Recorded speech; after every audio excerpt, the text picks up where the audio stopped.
إلا على الظالمين والصلاة والسلام على سيد المرسلين وعلى آله وأصحابه أجمعين أشهد أن لا إله إلا الله وحده لا شريك له وأشهد أن سيدنا محمدا عبده ورسوله لا نبي بعده اللهم صل على سيدنا محمد وعلى آل سيدنا محمد أما بعد أعوذ بالله من الشيطان الرجيم بسم الله الرحمن الرحيم يا أيها الذين آمنوا اتقوا الله حق تقاته ولا تموتن إلا وأنتم مسلمون معاشر المسلمين وسرة المؤمنين رحمكم Saudaraku, di kesempatan yang mulia ini, khatib yang dhaif, yang lemah ini mengingatkan kepada diri pribadi khatib dan kita semua, mari untuk terus tak bosan kita mengevaluasi kehidupan internal kita masing-masing supaya bisa takwa kita kepada Allah Subhanahu wa Ta'ala. Takwa dalam artian senantiasa melaksanakan perintah-perintah Allah dan menjauhkan segala yang dilarangnya. Terlupa pula salawat dan salam, mari sama-sama kita sanjungkan kepada baginda Nabi besar Muhammad sallallahu alaihi wasallam. Saudaraku, begitu agungnya perintah salat. Karenanya baginda Rasul menerima perintah itu secara langsung dalam peristiwa Isra Mi'raj Nabi besar Muhammad sallallahu alaihi wasallam. Oleh karena begitu agungnya saudaraku, kelak ibadah sholat itu adalah ibadah yang akan pertama dihisab oleh Allah Subhanahu wa Ta'ala. Awwalu ma yuhasabu 'abdu qiyamah as-shalah. Amal ibadah yang pertama kelak nanti akan dihisab oleh Allah Subhanahu wa Ta'ala adalah ibadah sholat. Jikalau baik pekerjaan sholat kita, ibadah sholat kita, maka ibadah pekerjaan yang lain insya Allah dinilai baik. Pun sebaliknya, jikalau ibadah sholat kita, subhanallah, kadang kita kerjakan, kadang tidak, kadang bolong, kadang kita abai, kadang lalai, pun hanya sekalian akan dinilai tidak baik hanya sekalian. Karenanya saudaraku, dalam ibadah sholat, Imam Ghazali mengajarkan hendaknya menghadirkan kita ta'zim. Begitu agungnya sholat, perintah sholat itu, hadirkan keagungan kita, tawadhu kita kepada Allah Subhanahu wa Ta'ala. At-tabhim, pahamilah apa yang kita ucapkan, apa yang kita baca, kita laksanakan dalam ibadah sholat hadirin sekalian. Ar-raja, kita berharap ibadah sholat kita diterima oleh Allah Subhanahu wa Ta'ala. Al-khawfu, kita khawatir ibadah sholat ini, ibadah sholat yang kita kerjakan, khawatir diterima oleh Allah Subhanahu wa Ta'ala. Hudurul qalbi, hadirkan hati, hadirkan konsisten istiqomah, hadirkan kekhusyuan ibadah sholat yang dilaksanakan hadirin sekalian.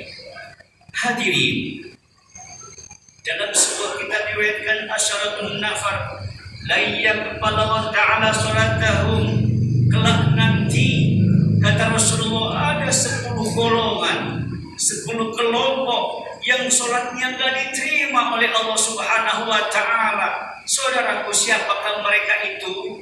Yang pertama, rajulun shalla wahidan bi ghairi qiraah, mereka yang sholatnya sendiri tidak baca surat Al-Fatihah. Mereka lah kategori sholat yang diterima oleh Allah Subhanahu wa Ta'ala.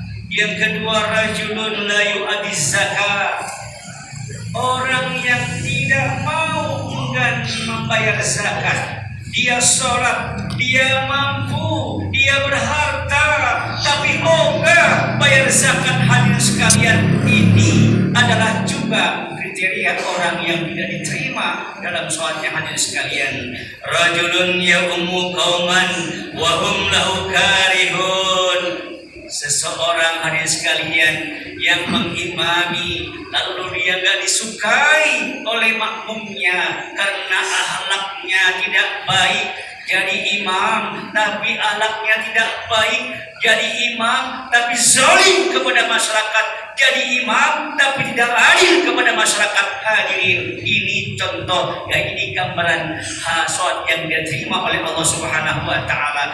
Rajulun mamlukun abik, budak yang berikan diri dari tuannya.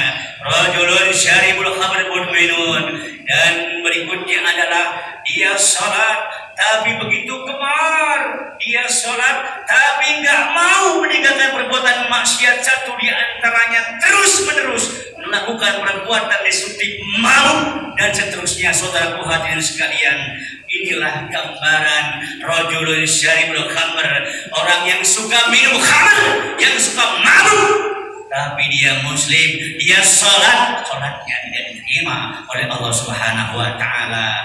Wa imra'atun batat wa zawjuha sahitun 'alaiha, seorang wanita, seorang istri pergi dia, bermalam dia tanpa izin suaminya, tanpa ridho suaminya, sholatnya tidak diterima oleh Allah Subhanahu wa taala. Hadirin sekalian, wa imra'atun tusalli bi ghairi khimar, wanita merdeka yang salat tanpa memakai kerudung. Makna substansinya, saudara hadirin sekalian, tidak menutup auratnya. Hadirin sekalian, wa akil riba, dia salat tapi masih suka makan barang riba, maka ini kriteria orang-orang yang tidak terima sholatnya. Hadirin sekalian, wal imamul jahir, imam yang zalim, imam yang tidak adil kepada rakyatnya. Saudara hadirin sekalian, ini pun kategori sholat yang tidak terima oleh Allah Subhanahu wa taala. Wa rajulun la tanhahu salatu anil fahsya wa munkar la yazdadu min Allah illa bu'da. Seseorang yang salat, seorang muslim yang salat, ibadah yang mantap, tapi tidak mampu dalam kehidupannya membentengi dirinya, tapi terus menerus lakukan perbuatan keji dan munkar. Hadirin sekalian, tidak bertambah ketaatnya, tapi semakin jauh dari Allah Subhanahu wa taala.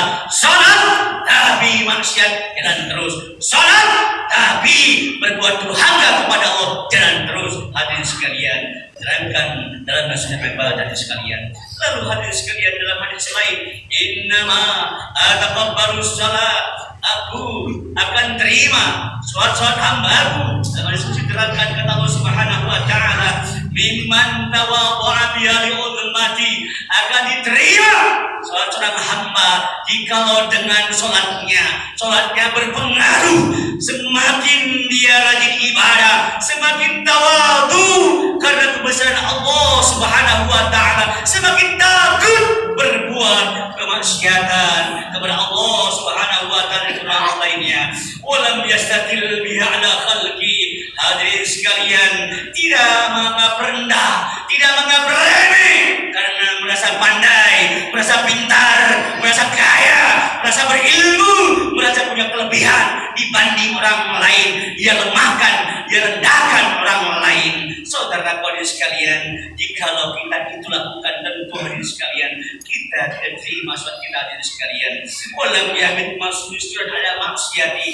Siapa di antara kita hadirin sekalian salat kita berhenti total, kita salat tidak takut berbuat maksiat, kita berhenti berbuat maksiat, takut akan di hadapan Allah Subhanahu wa taala, takut kalau sholatnya tercemar dengan perbuatan maksiat kita. Hadirin sekalian, maka ini kategori orang yang diterima sholatnya. Hadirin sekalian, waktu Nabi dikeri senantiasa bibirnya basah dengan zikir kepada Allah Subhanahu wa taala, pagi, sore, siang, malam, pendek kata, merasa dimonitor oleh Allah Subhanahu wa taala. Kapanpun ada ruang maksiat, takut karena dia di hadapan Allah karena pengaruh ibadah sholat yang dahsyat luar biasa.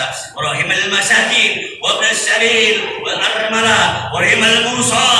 Orang-orang dengan ibadah sholatnya berpengaruh terhadap anak sosialnya, berpengaruh terhadap ahlu minan nasnya, sayang dengan orang-orang miskin, peduli dengan orang miskin, peduli dengan orang dalam perjalanan, janda-janda miskin, dan peduli terhadap orang-orang yang tertimpa musibah. Saudaraku, ini tanda-tanda sholat yang diterima oleh Allah Subhanahu wa taala. Mudah-mudahan kita semua kelak nanti bersama Rasulullah karena sholat kita diterima oleh Allah Subhanahu wa taala. Barakallah wa lakum bil qur'ani fastaghfiru innahu huwal ghafurur rahim.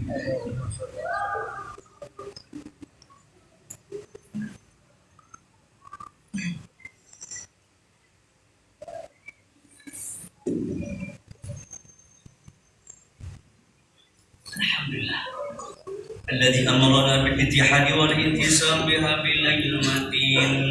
أشهد أن لا إله وحده لا شريك له وأشهد أن سيدنا محمدا ورسول نبي بعده. اللهم صل وسلم على سيدنا محمد وعلى آل سيدنا محمد.